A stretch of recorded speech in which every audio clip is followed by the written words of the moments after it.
He came to the mountains to outrun memories that had the persistence of wolves. Elias Thorne had once commanded the silent, violent spaces between breaths, in places where maps were lies and the sun was a hostile eye.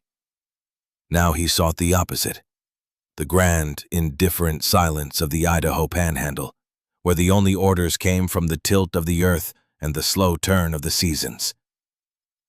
He had traded the bone-dry heat of the Kandahar Valley for the damp, pine-scented chill of the Selkirks. He hoped the trade was a fair one. He hoped the ghosts of his past did not know how to swim the Kootenai River. His companion in this self-imposed exile was a German shepherd named Ghost. The dog was a veteran of the same wars, though his battles had been fought with his nose and his teeth, a far more honest kind of warfare. Ghost's muzzle was turning a dignified gray, and he carried a long, puckered scar along his left flank, a story Elias never told. The dog moved with the same quiet economy as the man, his paws making little sound on the thick bed of pine needles that carpeted their small corner of the world. He was not a pet. He was a partner, a wingman, the last member of a fire team that had been disbanded by time and tragedy. Their cabin was little more than a box against the weather, perched on a rise overlooking a finger of the lake. It was a rental, paid for 6 months in advance with cash that felt lighter than it should. Elias had brought with him only what would fit in his old Ford Ranger, a single duffel bag of clothes, a footlocker of books he never opened, and his Everly stock half-track backpack, which was never fully unpacked. He wore the same uniform every day, a worn plaid flannel shirt, faded cargo pants, and a green M65 field jacket that had molded to the shape of his shoulders over thousands of miles. On his wrist, a Marathon G-SAR watch, its tritium vials glowing faintly in the dark, measured out the seconds of a life he was trying to let go of. Each morning began before the sun. The ritual was the anchor. Coffee, black and bitter, brewed on a small propane stove. A methodical check of his gear, a habit beaten into him by years of knowing that a loose strap or a missing item could mean the difference between coming home and becoming a memory yourself. While Elias performed these rites, Ghost would sit by the door, his posture rigid, his gaze fixed on the dark tree line. He was never fully at ease, never entirely off-duty. He was assessing, measuring, listening to a language Elias could only faintly comprehend. On this particular morning, the air was different. It was heavy, charged with the damp promise of a storm. The usual morning chorus of birds was absent. The silence was not peaceful. It was expectant. The mountain was holding its breath. Elias stood on the small porch, sipping his coffee, watching the low, bruised-looking clouds scud across the peaks. Ghost, at his feet, did not look at the sky. His head was cocked, his ears swiveling, focused on a specific point deep within the woods to the south. A low rumble started deep in his chest, a sound Elias had not heard since they had left the world of men and concrete behind. "Easy, boy," Elias murmured, his hand dropping to rest on the dog's broad head. Ghost's muscles were coiled steel beneath his fur. He did not relax. His gaze remained locked. It was not the scent of bear or wolf that held his attention. Elias knew those signs. This was different. This was the posture of a sentinel detecting something not just dangerous, but wrong. An anomaly in the code of the wilderness. Elias finished his coffee, his own senses now sharpened by the dog's unease. The feeling was a familiar one, a cold prickle at the base of his neck that he had learned to trust above all else. It was the feeling that preceded the sudden, violent tearing of the veil. He went back inside, pulled on his worn leather boots, and grabbed his pack. He slipped a folding knife into his pocket, its worn clip a familiar comfort against his leg. He looked at Ghost, who was now standing, his body a straight, tense line aimed at the forest. "All right," Elias said, his voice a low rasp. "Let's go see." They moved into the trees not as a man walking his dog, but as a two-man reconnaissance team clearing a sector. Elias took the lead, his steps deliberate, his eyes scanning the forest floor, the canopy, the spaces in between. Ghost moved parallel to him, about 20 yards to his right, a silent, gray-brown shadow flitting between the ancient cedars and ponderosa pines. The air grew colder, the scent of rain and damp earth thick in his nostrils. The silence pressed in, no longer just an absence of sound but a physical weight. They had walked for nearly a mile when they came to it. A giant, a Douglas fir, thicker than a car and taller than a cathedral spire, lay prone on the forest floor. It was a fresh kill, brought down by the high winds that had torn through the valley a few nights before. Its roots, a tangled, massive fist of wood and soil, were ripped from the earth, leaving a crater easily 20 feet across and 10 feet deep. The raw, woody scent of its wound filled the air. It was a scene of immense, natural violence. Elias stopped at the edge of the crater, taking in the scale of the destruction. It was a testament to the unthinking power of the world he had sought out. But Ghost did not pause. Without a command, the dog broke from his parallel path, his pace quickening. He scrambled down the steep, muddy side of the crater, his claws finding purchase in the loose soil. He went directly to the heart of the root ball, to the dense, dark mass of earth that had been the tree's anchor for centuries. And there, he began to dig. It was not the frantic scrabbling of a dog after a squirrel or a chipmunk. It was methodical, focused. He used his paws with a desperate purpose, flinging clumps of dark, wet earth behind him. A soft whine escaped his throat, a sound of urgent discovery. Elias watched, the cold feeling in his gut intensifying. He slid down the incline, his boots sinking into the soft ground.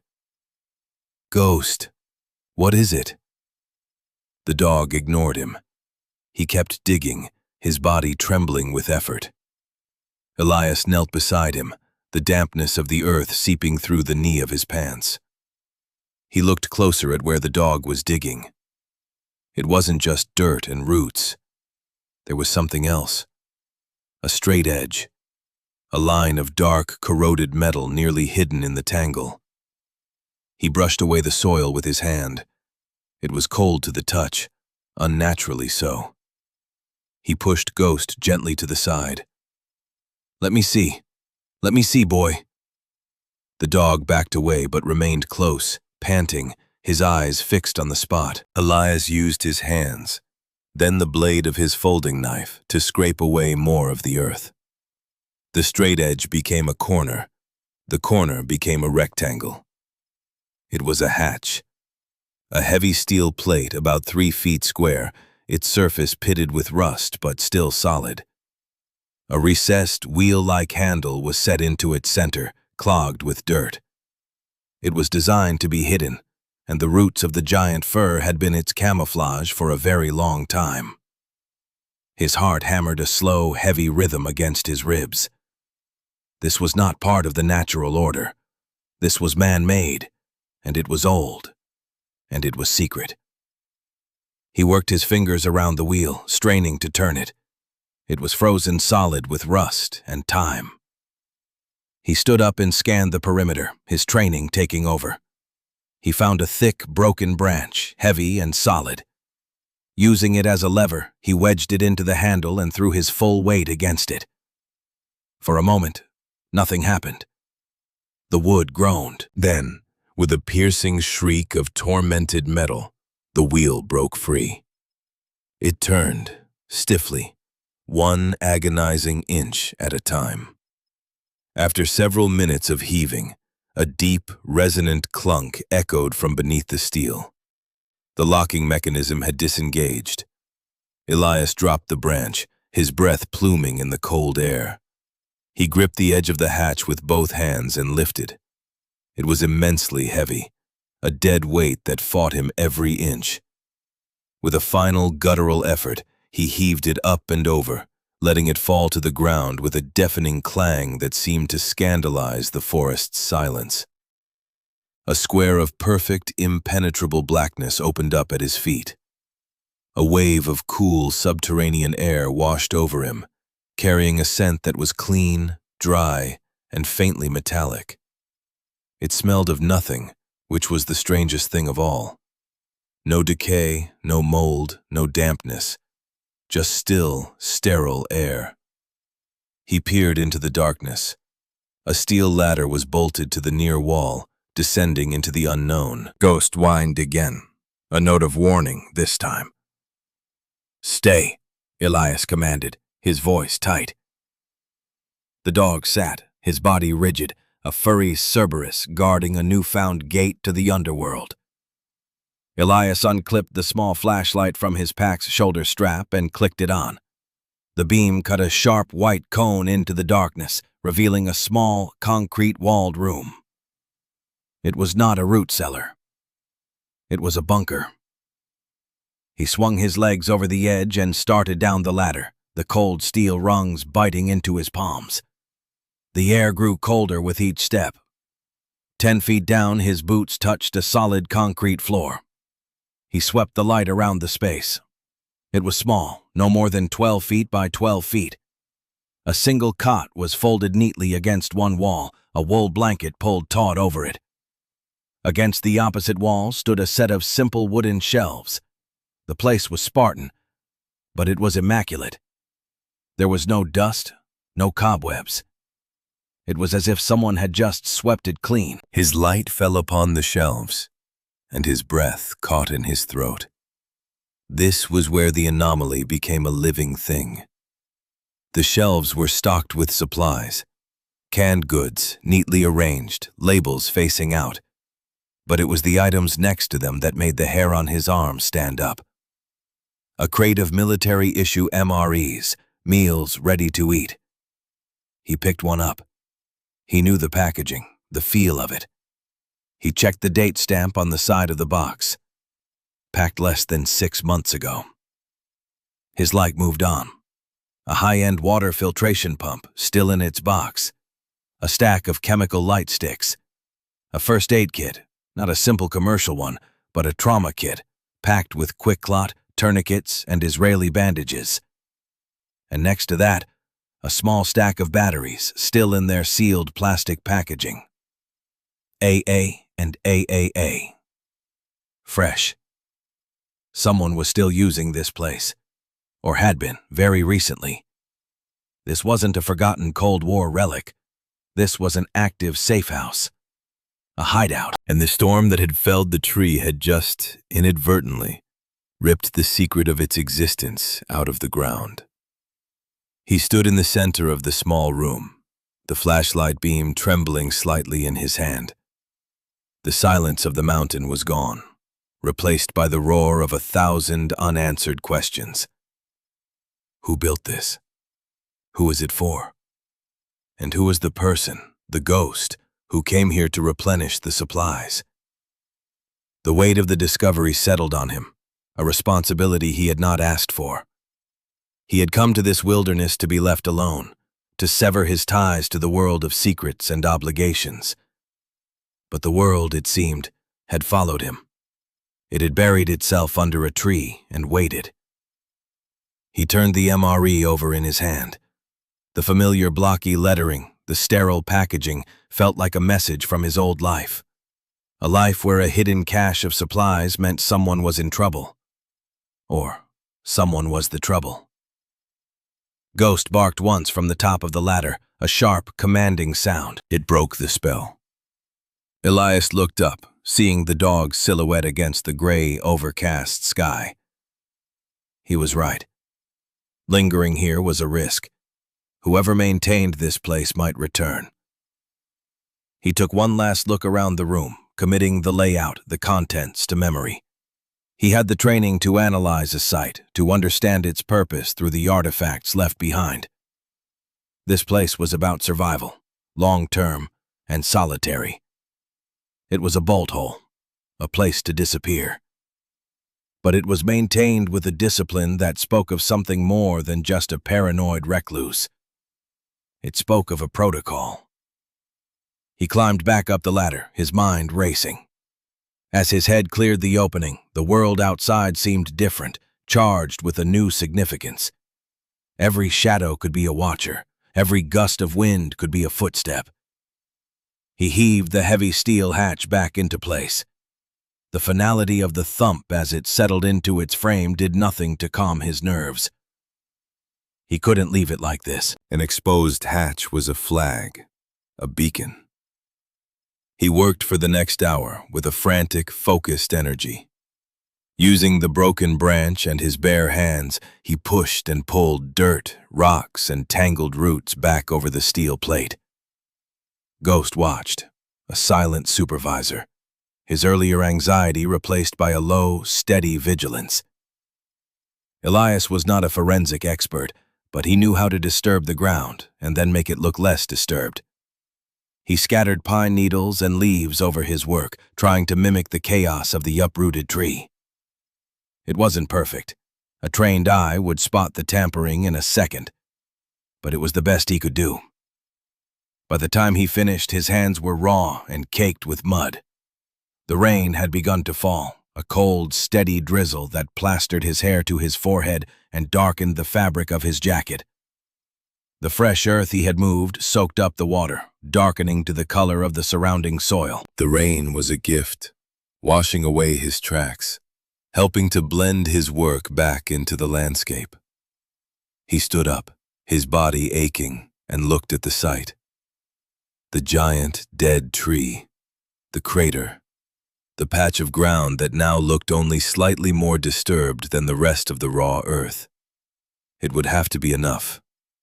He gave a low whistle, and Ghost fell into step beside him. They walked back toward the cabin, the sense of being watched now a certainty in Elias's mind. He was no longer just a man in the woods. He was the keeper of a secret that was not his own, and he had a sinking feeling that its owners would not be happy that it had been found.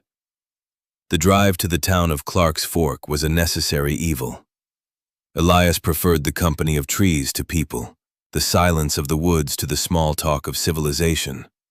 But the cellar under the tree was a question that demanded an answer, and answers were found in the places where people kept records. He drove his old Ranger down the winding mountain road, the wipers smacking a weary rhythm against the glass.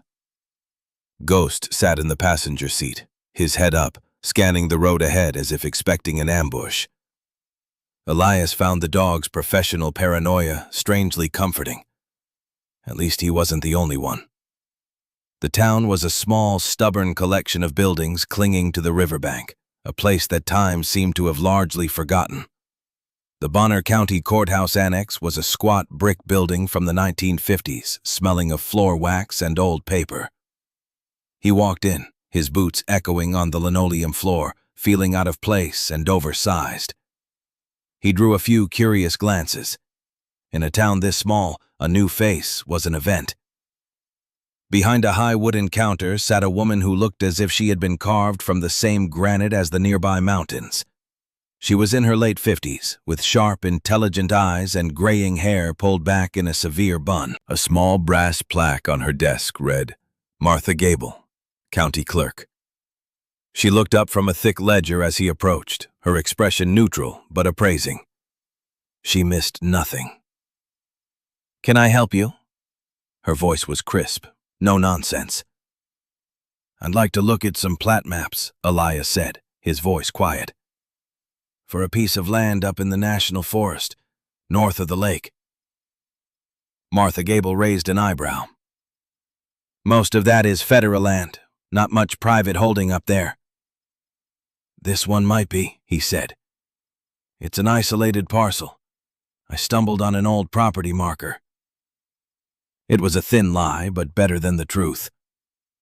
She studied him for a long moment, her gaze taking in his worn jacket, his disciplined posture, the quiet intensity in his eyes. He didn't fidget. He just stood and waited. Finally, she seemed to come to a decision. She gave a curt nod. "All right, The archives are in the back. I'll need a section, township, and range if you have it. He gave her the approximate coordinates he'd plotted on his own topo map before leaving the cabin. She disappeared into a back room, and he was left in the quiet of the main office, the ticking of a large wall clock marking the time. He felt exposed under the fluorescent lights, a creature of the shadows brought into a sterile, orderly world. Martha returned with a large, rolled-up map, its edges brittle with age. She spread it carefully across the wide counter, weighting the corners with heavy glass paperweights. The map was a beautiful, hand-drawn relic, a tapestry of faded ink and faint pencil lines. "Here we are," she said, her finger tracing a line. "Kaniksu National Forest. Now where did you say you were?" Elias pointed to a small, blank square surrounded on all sides by the green cross-hatching of federal land. "Right about there." Martha leaned closer, her sharp eyes squinting at the map. "Well, I'll be—" "You're right. Lot 7B, 40 acres. It's been a long time since anyone asked about this piece." She ran her finger down a corresponding column in a ledger book. "Here it is. Deeded in 1971 to a North Star Holdings LLC. Paid in full. Taxes have been paid electronically every year since. On time, every time. No other activity." "North Star Holdings?" Elias asked. "Who are they?" "Shell Corporation, most likely," she said, tapping the page. "Registered in Delaware. Means nothing. Just an address for a law firm. This land was bought, paid for, and then, for all intents and purposes, forgotten by the world."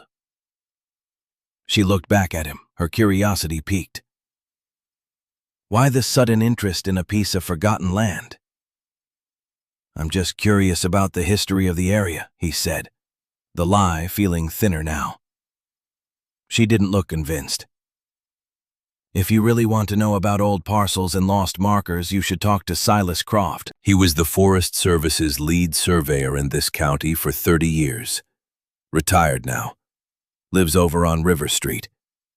If anyone knows who put a stake in that ground and why, it's him. He's forgotten more about these mountains than most people will ever know. She wrote an address on a small slip of paper and pushed it across the counter. "He likes to talk, especially if you bring him a puzzle." Elias thanked her and took the paper. As he turned to leave, she said, "You're not from around here. Military?" He stopped and turned back. "A long time ago." "Some things you never leave behind," she said, not as a question, but as a statement of fact. Her eyes held his for a moment, a flicker of understanding passing between them. Then she nodded and went back to her ledger. Silas Croft's house was a small, cluttered bungalow overflowing with the artifacts of a life spent outdoors. Maps were stacked on every surface. Survey equipment leaned in the corners, and the air smelled of old paper, pipe tobacco, and oiled leather. Silas himself was a small, wiry man in his 70s, with a wild mane of white hair and eyes that twinkled with an unquenchable curiosity. He greeted Elias at the door with a firm handshake and an eager smile when Elias mentioned Martha Gable had sent him. "A puzzle?" Silas exclaimed, leading him into a sunroom that served as his office. "Martha knows I can't resist a good puzzle, especially one that involves my old stomping grounds. Sit. Elias explained the situation, sticking to his story about finding an old marker on an isolated plot. He laid his own topographic map on Silas's desk, pointing to the location. Silas's eyes lit up.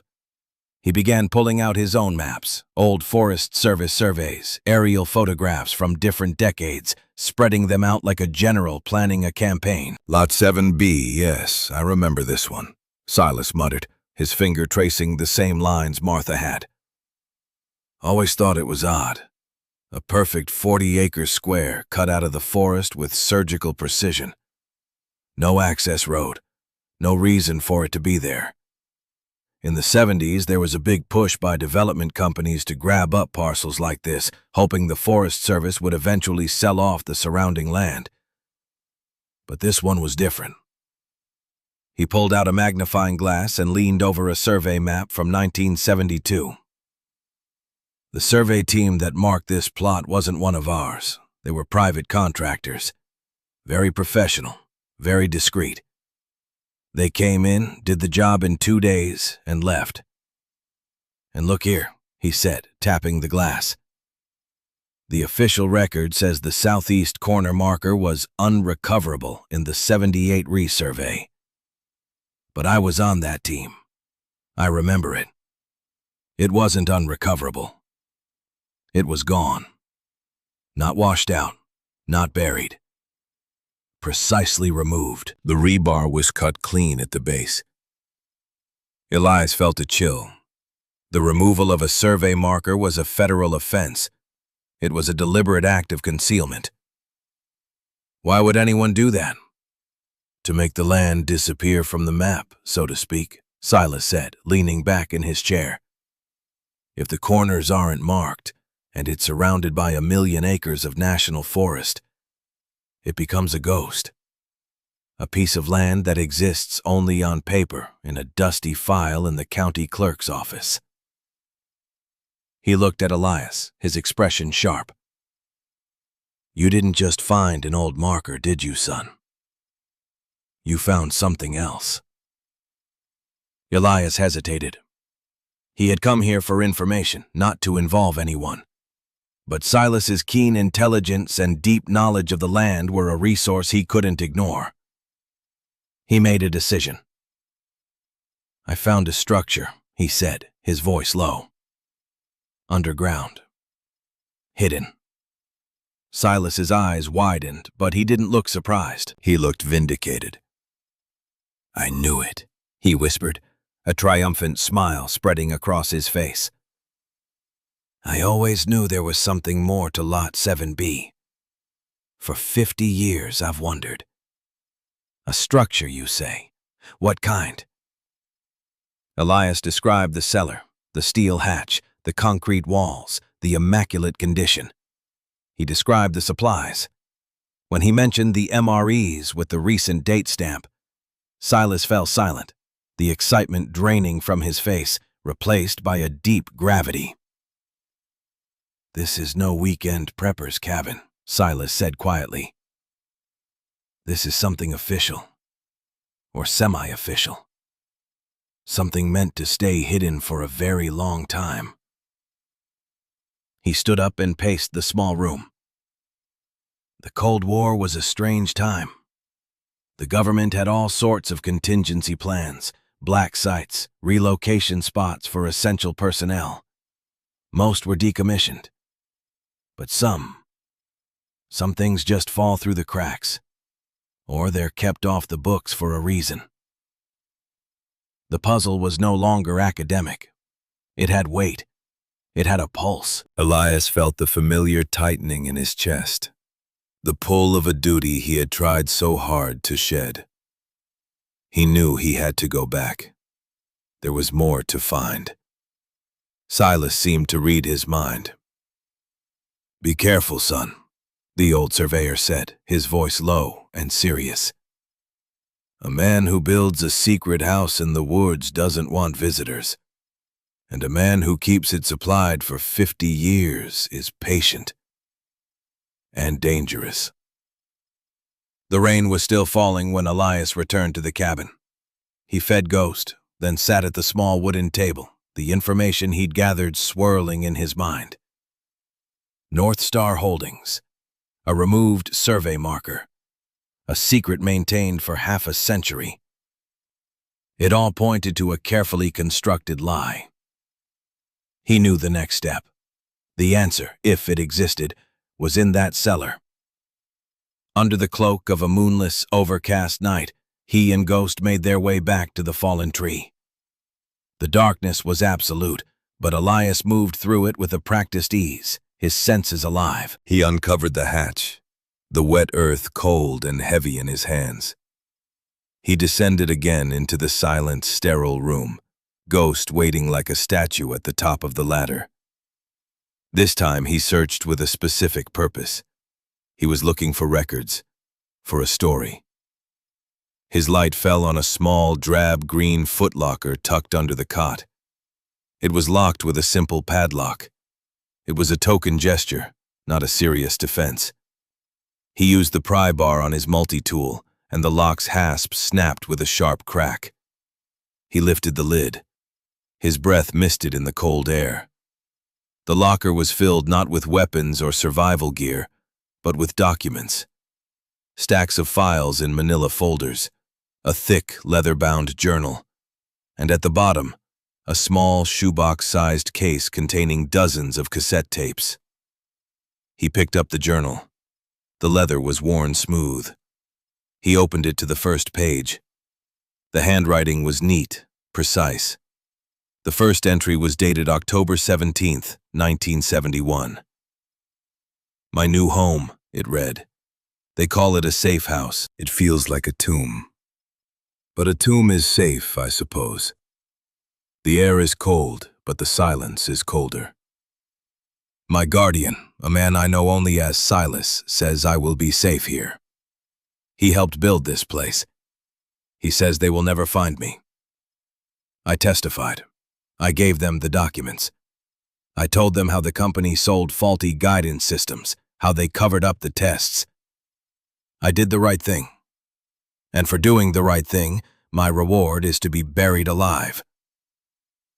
Elias's blood ran cold. Silas. It couldn't be a coincidence. The surveyor. He wasn't just a map maker. He was the guardian. He hadn't been solving a puzzle. He had been protecting a secret. His own secret. Elias read on, his light tracing the elegant script. The journal was a detailed account of a man's life in isolation. A federal agent named David Renner. He had been a whistleblower, a witness against a powerful aerospace and defense contractor. The official witness protection program was deemed too compromised, so a handful of his loyalist colleagues at the Justice Department had set up this unofficial sanctuary. Renner had lived here, alone, for years.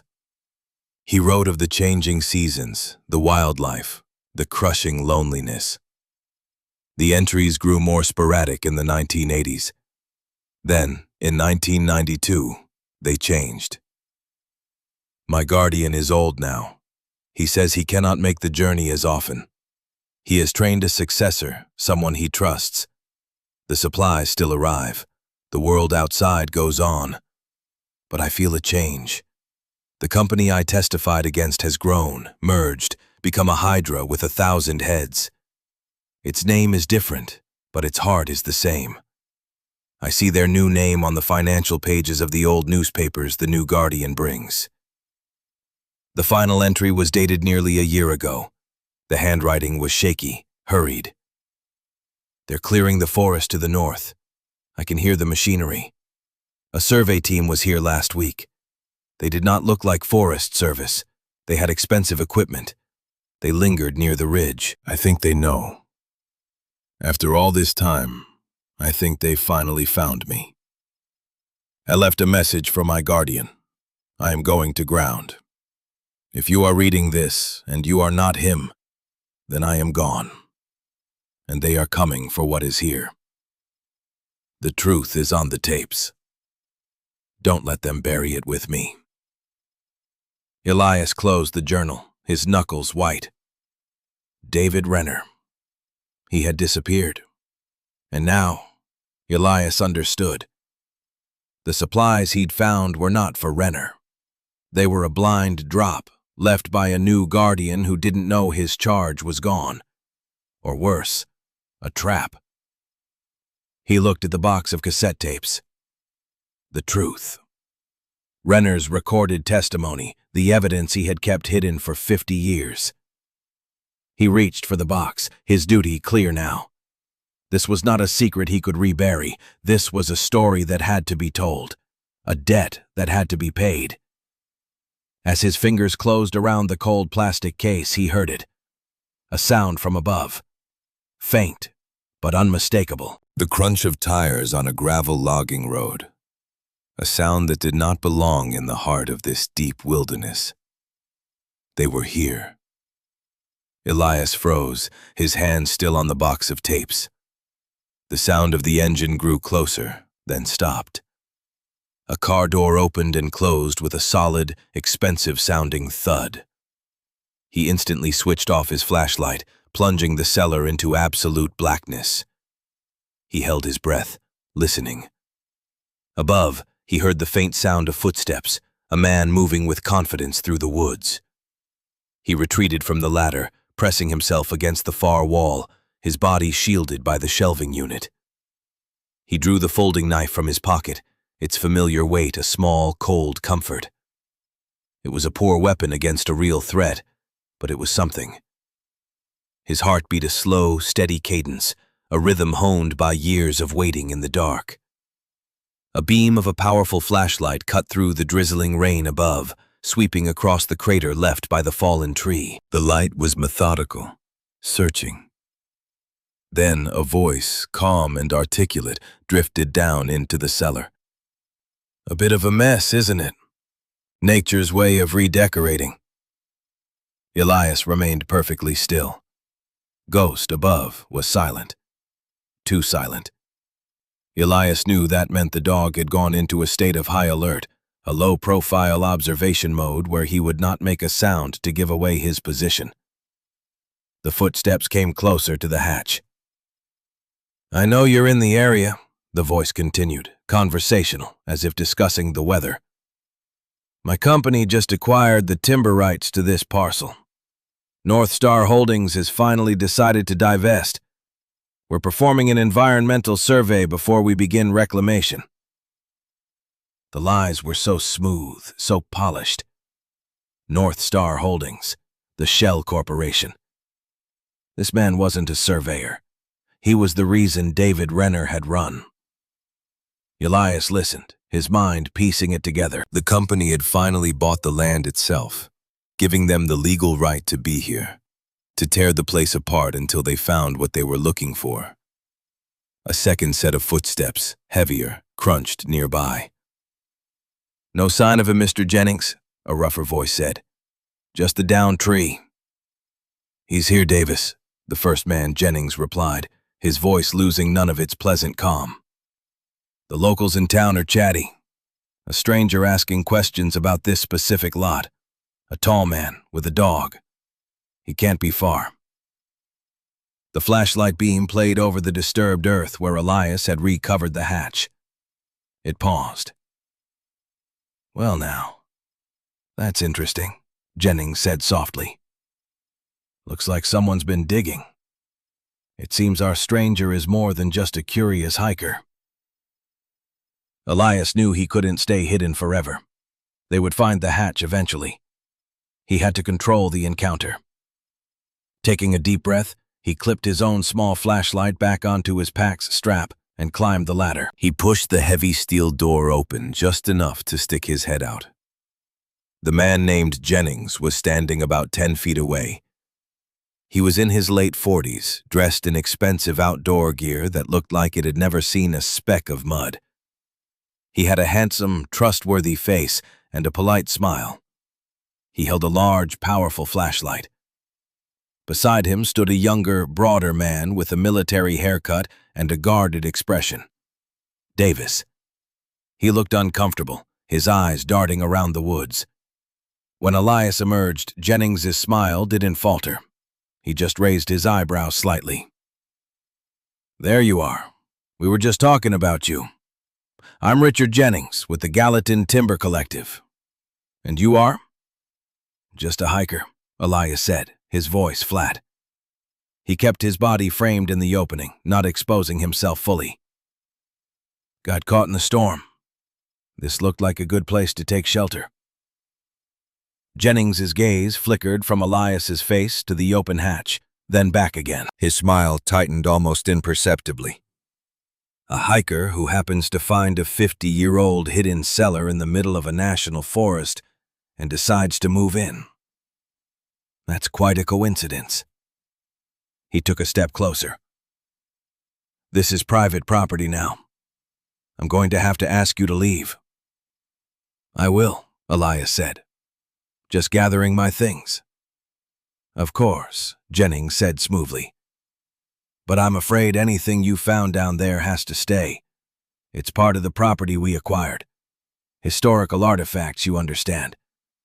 We have a team coming in to assess and catalog everything properly." Another lie, slick as oil. His team was a demolition crew. Elias's eyes met those of the other man, Davis. He saw a flicker of something in them.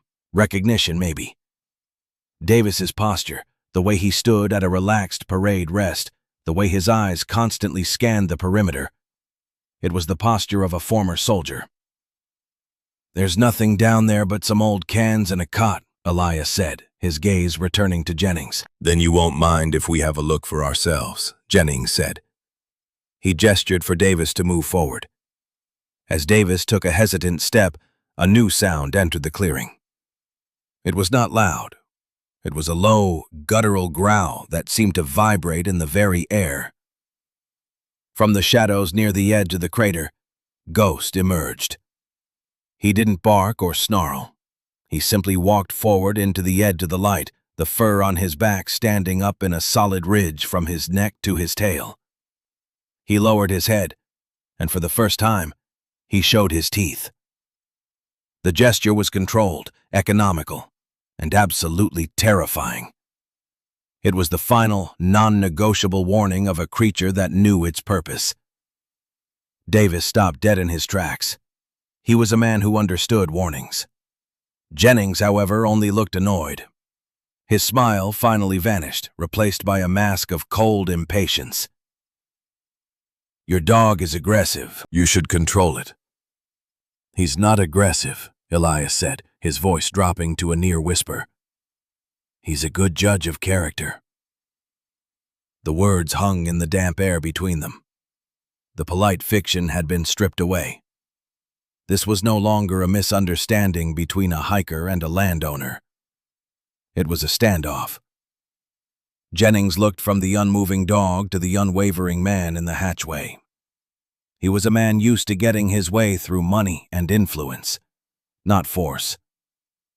He had miscalculated. "This isn't over," Jennings said, his voice now clipped and sharp. He took a step back, pulling out a satellite phone. "This land is ours. My legal team will be in touch, as will the sheriff, regarding your trespassing and your dangerous animal." He turned to his man. "Davis, we're leaving." Davis looked relieved. He cast one last uneasy glance at Ghost, then followed Jennings back toward the vehicle. The car door slammed. The engine started, and the headlights cut a swath through the trees as the SUV turned and drove away, its tires spitting gravel. Silence returned to the forest, broken only by the steady drumming of the rain and the low, fading rumble in Ghost's chest. Elias let out a breath he didn't realize he had been holding. He looked at Ghost, who now sat calmly, his gaze still fixed on the road. The dog had judged the man and found him wanting. And Elias knew, with a certainty that settled deep in his bones, that Jennings would be back. And when he returned, he would not be coming to talk. The storm that had been threatening all day finally broke its leash. The drizzle turned into a driving horizontal rain, and the wind began to howl through the pines, a sound like a grieving giant. Elias worked quickly, his movements precise and economical. He climbed out of the cellar, the box of cassette tapes and the journal now safely stowed in a waterproof bag inside his Everly stock pack. He had the truth on his back. Now he had to protect it. He and Ghost retreated to the cabin, but it no longer felt like a sanctuary. It felt like a temporary, exposed position. Elias stood at the window, watching the lake churn into a gray, frothing fury. The wind hammered at the small structure, rattling the glass. Every creak of the cabin's old timbers sounded like a footstep. He was a sentry on a wall, waiting for an attack he knew was inevitable. He made coffee, the familiar ritual a small act of defiance against the chaos outside and the turmoil within. He checked the action on his folding knife, cleaned and oiled the hinge. He relaced his boots, pulling them tight. Small tasks to occupy his hands, to keep his mind from spiraling into the dark vortex of the past. Because the situation was becoming horribly familiar. A hidden truth. A determined enemy. And him standing in the middle. The last time it had ended in fire and blood and a name he could never say aloud. The memory came unbidden, a flash of blistering heat and the smell of burning diesel.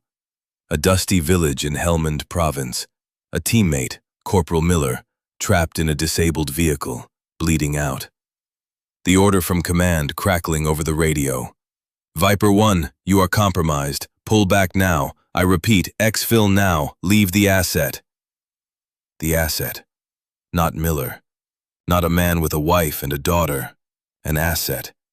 And he, Lieutenant Thorne, had made the call. He had obeyed the order. He had led the retreat, leaving a good man to die. He had chosen the mission over the man, and that choice had hollowed him out, leaving a ghost in his place. Ghost, the dog, seemed to sense the shift in him.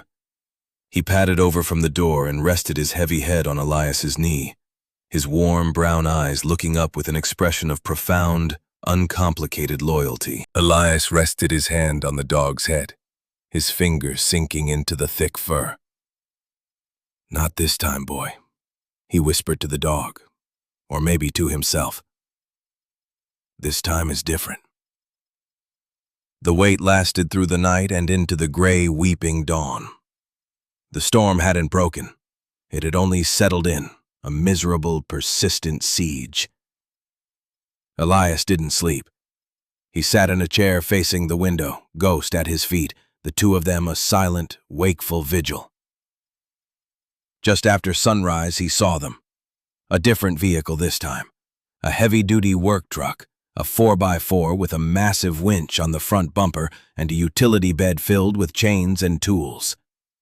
It churned its way up the muddy track, followed by the same polished SUV from the night before. They parked not near the cabin, but further down the road, closer to the path that led to the fallen tree. Jennings got out of the SUV, this time wearing a heavy-duty rain slicker. Davis was with him, along with two other men, big, sullen-looking types, who looked less like timber surveyors and more like hired muscle. Jennings meant to finish it. The pretense of legality was over. "Stay here," Elias said to Ghost. He shrugged on his field jacket, pulled the hood up over his head, and stepped out into the storm. The wind and rain hit him like a physical blow. He walked not toward the men, but toward the trail leading to the cellar, his purpose clear. He was going to stand his ground.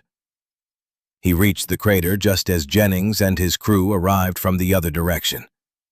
They stood on opposite sides of the fallen tree, the chasm of its roots a no-man's land between them. "Mr. Thorne," Jennings shouted over the wind, "I had hoped you would be reasonable. I see I was mistaken." "This is a protected site now," Elias shouted back, the lie bold and desperate. "I've contacted the authorities." "The Forest Service knows about this." Jennings actually laughed, a short, sharp bark of amusement. "You think I haven't prepared for that? I have a permit, signed and sealed this morning for the removal of this hazardous tree. As for what's underneath it, that's a geological anomaly on my company's land. We're here to make things safe." He gestured to his men. "Let's get to work. Winch the main trunk aside. It'll give us clear access to the root ball." The two big men started unspooling a thick steel cable from the truck's winch, their movements efficient and brutish. Davis stood back, his arms crossed, his face a mask of conflicted misery. He watched Elias, his eyes full of a tension that mirrored Elias's own.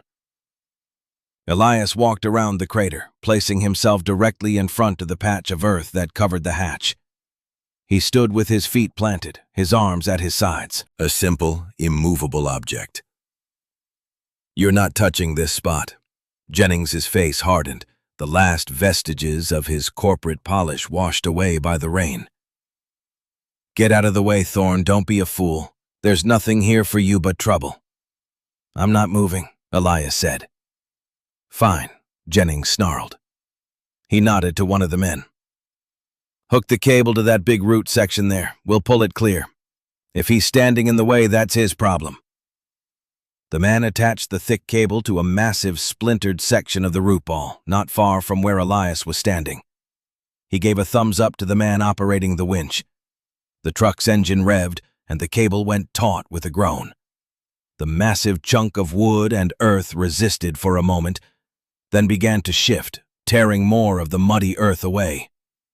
Suddenly, with a loud crack, the root splintered. The tension on the cable changed, and the heavy steel hook and a length of chain whipped sideways through the air with incredible speed, right where Elias was standing. He saw it coming, a blur of motion at the edge of his vision. He started to move, but he wasn't fast enough. But something else was. Ghost, who had disobeyed his order to stay, had been shadowing him through the trees. A gray-brown streak of fur and fury, the dog launched himself through the air, intercepting the path of the flying chain. He didn't try to bite it. He put his own body in its path, a living shield. The heavy chain struck Ghost's side with a sickening, wet thud. The dog let out a sharp, piercing yelp of pain and was thrown to the ground, where he lay terrifyingly still in the mud. The world went silent for Elias. The roaring wind, the rain, the engine of the truck, it all faded away to a dull hum. All he could see was his dog, his partner, lying broken on the ground. The memory from Helmand roared back. No longer a flash, but a full immersion reality. Corporal Miller, pinned in the wreckage, the order to leave, the choice. Jennings was smirking, a cruel, triumphant little smile. "A shame," he said, his voice dripping with false sympathy. "Looks like your dog needs a veterinarian. The nearest one is in Sandpoint. That's a 2-hour drive if you hurry. You should go."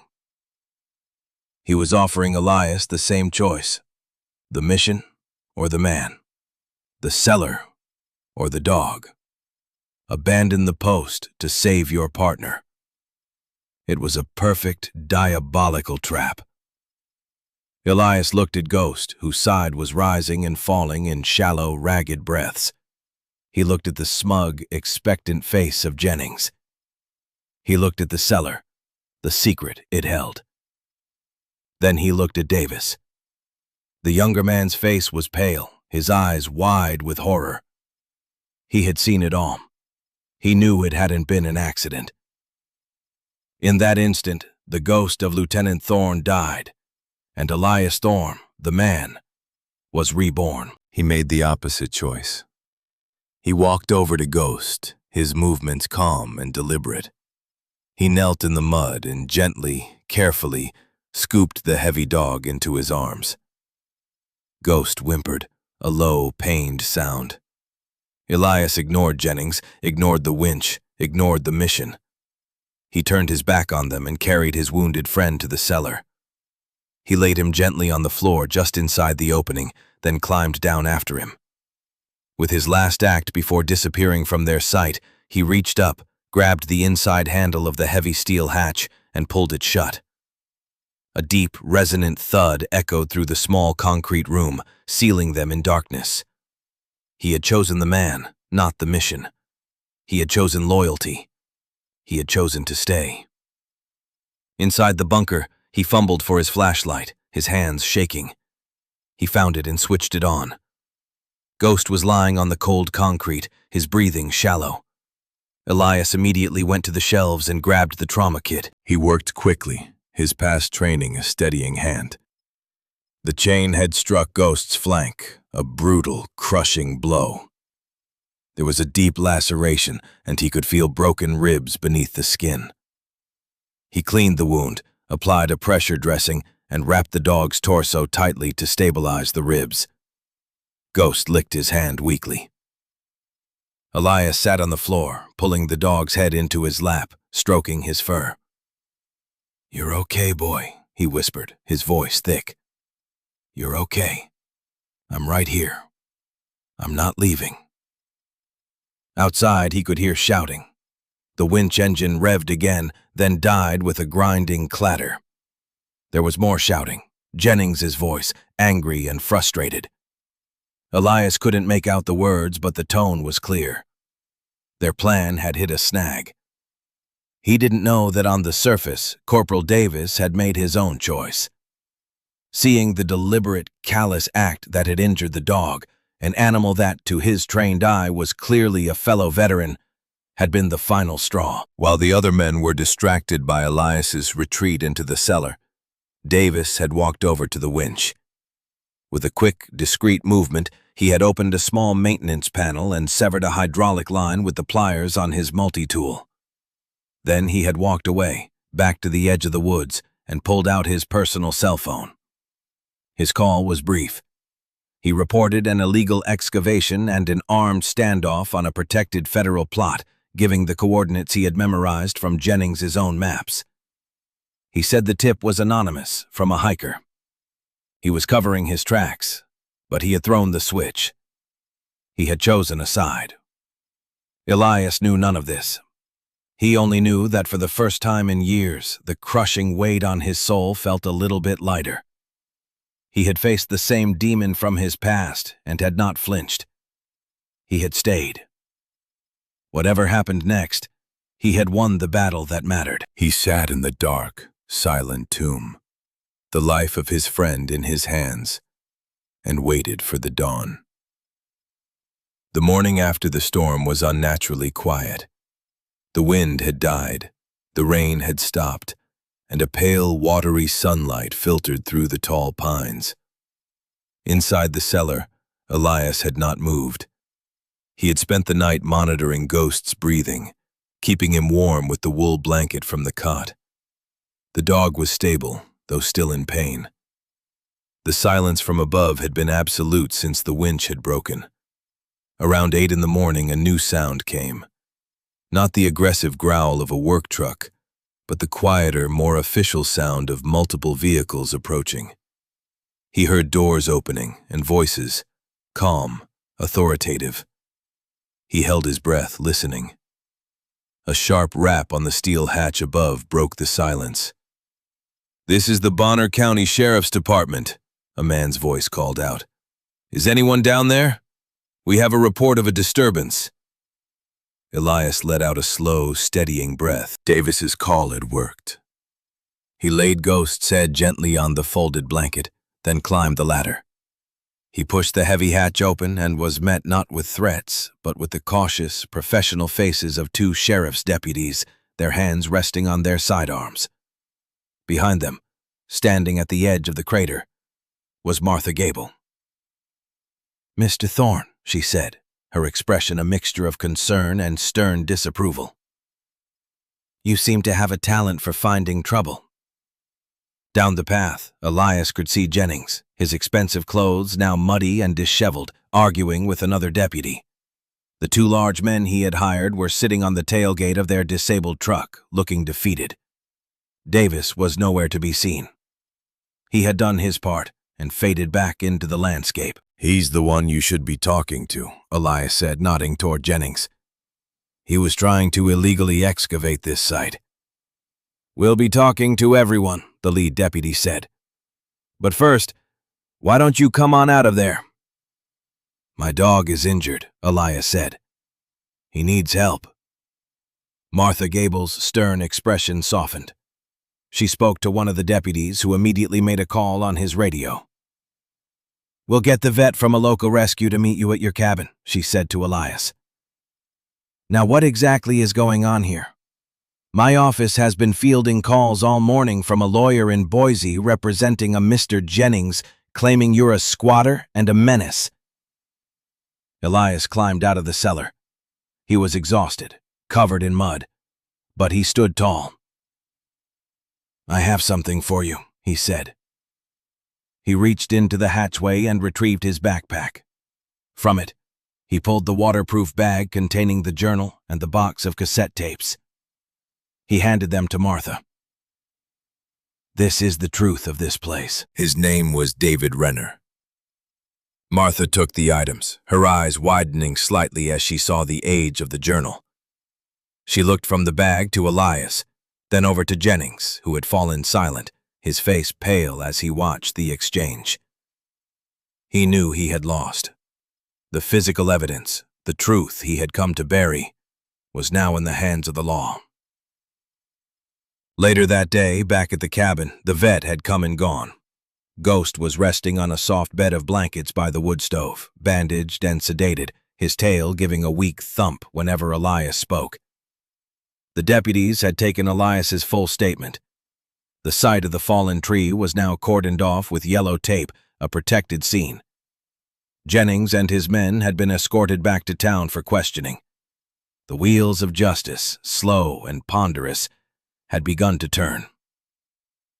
Elias was standing on the porch, staring out at the placid surface of the lake, when a car he didn't recognize pulled up.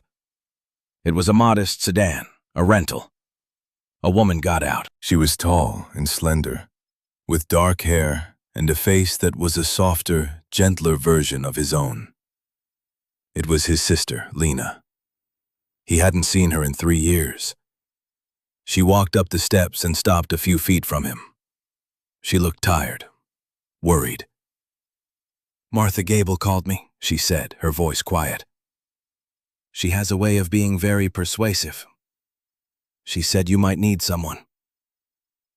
Elias didn't know what to say. The part of him that knew how to talk to family had gone silent long ago. He just nodded, his throat tight. Lena looked past him into the cabin and saw Ghost sleeping by the fire. "Is he okay?" "He will be," Elias said. "He's tough." "Like his owner," she said. And for the first time she smiled, a small, sad smile. She stepped forward and, to his surprise, wrapped her arms around him. He stood stiffly for a moment, an unmovable object, before his own arms came up and held her in a clumsy, unpracticed embrace. It was the first time he had willingly touched another person in years. "I was so worried, Eli," she whispered into his shoulder. "When you disappeared up here, I didn't know what to think." "I needed some quiet," he said, his voice a rough rasp. "Did you find it?" she asked, pulling back to look at him. He looked out at the mountains, at the vast, silent wilderness that had almost swallowed him whole. "No," he said, a flicker of a smile touching his own lips. "But I found something else." The story of David Renner, the ghost of Lot 7B, came out over the following weeks. The tapes, authenticated by federal experts, were a bombshell. They detailed a corporate cover-up that had cost lives and had been suppressed for half a century. The Gallatin Timber Collective was revealed to be a front for the same defense contractor Renner had exposed, a multinational corporation that had been hunting for the evidence of its original sin for decades. Jennings was charged, but the real victory was that Renner's story was finally told. His sacrifice had not been in vain. On Martha Gable's recommendation, and with Silas Croft's enthusiastic endorsement, the 40-acre plot was formally designated a historical landmark by the state. It would be preserved, a monument to a quiet act of courage. Elias chose not to leave. The mountains no longer felt like a place of exile. They felt like a place of purpose. He accepted a volunteer position with the county's search and rescue team, a role Martha had suggested with her typical lack of subtlety. His skills, she had noted, would be an asset to the community. The word asset no longer made him flinch. Weeks later, the first snow of winter had begun to dust the high peaks. Elias and Ghost stood on the shore of the lake, watching the evening light paint the water in shades of violet and rose. Ghost's wound had healed into a long, proud scar, a physical reminder of the choice they had made together. He leaned against Elias's leg, his presence a warm, solid anchor. Elias looked at his reflection in the still water. He saw a man in a worn field jacket, his face weathered by the elements, his eyes quiet but clear. The haunted look was gone, replaced by a calm resolve. He was no longer running. He was standing watch. He had come to the mountains seeking silence and had found a voice. He had come seeking to be left alone and had found a family, a community, and a reason to stay. The past was not erased, but it no longer had the teeth of a wolf. It was just a scar, a story, a part of the man who had, against all odds, found his way home.